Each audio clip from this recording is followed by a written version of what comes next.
In a tense development, Ukrainian President Volodymyr Zelensky has ordered his country's domestic security service to investigate the leak of a sensitive U.S. proposal involving Ukrainian assets. The leak, which made its way to the press, outlines a controversial plan for U.S. investments in Ukraine's critical minerals and energy sectors. Ukrainian officials have expressed shock over the scope of the proposal, which includes provisions that would allow Washington to profit from Ukrainian infrastructure, raising concerns about sovereignty and economic control, according to a Financial Times report.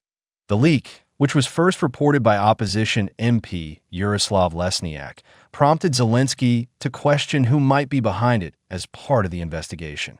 Polygraph tests have been administered to government staff across several ministries, while polygraph tests are often used in Ukraine's law enforcement. Their reliability has been widely debated. It is strange that the U.S. document has leaked. I wonder who is transmitting this information. This revelation adds to the growing tensions between Kyiv and the Trump administration. The new proposal, which replaces an earlier agreement, lacks formal security guarantees for Ukraine, something Kyiv has repeatedly called for. U.S. President Donald Trump has insisted that U.S. investment in Ukraine's mineral sector would deter Russian aggression. But Zelensky and his officials remain skeptical of the deal, particularly the demand for repayment of U.S. military aid. The proposal also raises fears about Ukraine's future integration with the EU and the potential for revenues to be sent abroad rather than benefiting the country.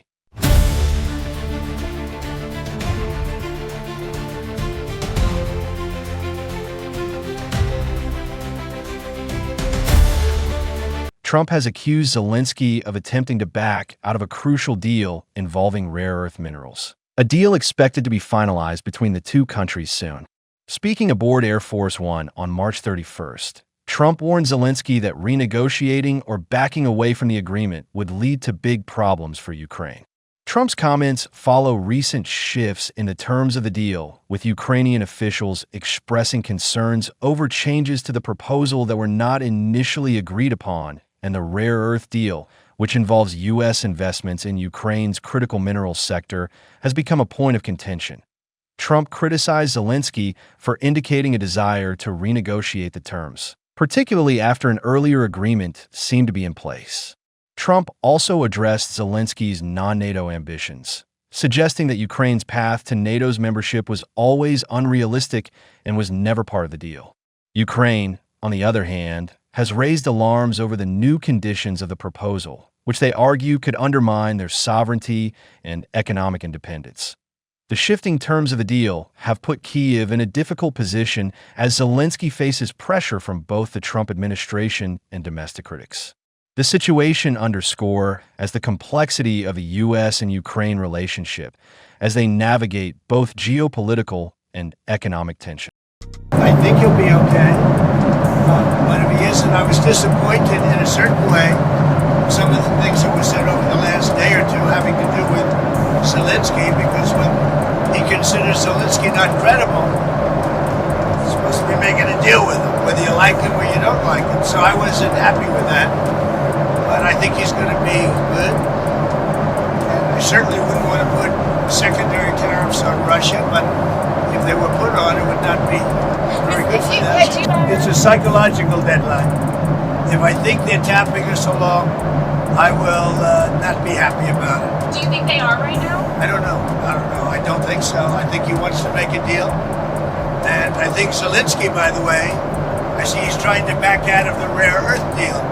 And if he does that, he's got some problems. Big problems. We made a deal on rare earth. And now he's saying, well, I want to renegotiate the deal. He wants to be a member of NATO. Well, he was never going to be a member of NATO. He understands that. So if he's looking to renegotiate the deal, he's got big problems.